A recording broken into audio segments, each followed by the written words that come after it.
வணக்கம். அதிகாரம் 55 செங்கோன்மை. குறள் எண் 544. குடிதழீஇ கோலோச்சும் மாநில மன்னன் அடிதழீஇ நிற்கும் உலகு. இந்த குறள் என்ன சொல்ல வர்றாங்கன்னு பார்க்கலாம். குடிதழீஇ அப்படின்னா மக்களை பாதுகாக்கும் தன்மையுடைய கோலோச்சும் மாநில மன்னன். கோலோச்சும்னா நேர்மையான ஆட்சி நடத்தக்கூடிய, செங்கோல் ஆட்சி நடத்தக்கூடிய ஒரு மாநில நாட்டின் மன்னன், அரசன். குடிமக்களை பாதுகாத்து நேர்மையான ஆட்சி நடத்தக்கூடிய ஒரு நாட்டினது மன்னன் அடிதழீஇ நிற்கும் உலகு.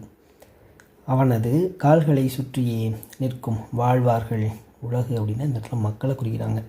அதாவது இந்த குறள்லேருந்து கிறிஸ்பா என்ன நம்ம புரிஞ்சுக்கலாம் அப்படின்னா, குடிமக்களை பாதுகாத்து நேர்மையான ஆட்சி நடத்தக்கூடிய ஒரு நாட்டினது அரசனது கால்களை சுற்றியே அந்த நாட்டினது மக்கள் வாழ்வார்கள் அப்படின்னு புரிஞ்சுக்கலாம். இதெல்லாம் ரொம்ப அழகாக திருவள்ளுவர் அவங்க இந்த குறளில் சொல்லியிருக்காங்க.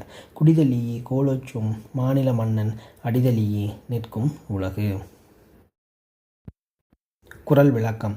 குடிகளை அன்போடு அணைத்து கொண்டு செங்கோல் செலுத்துகின்ற அரசனுடைய கால்களை சுற்றியே மக்கள் வாழ்வர். நன்றி. நாளைக்கு அடுத்த குறளில் சந்திக்கலாம்.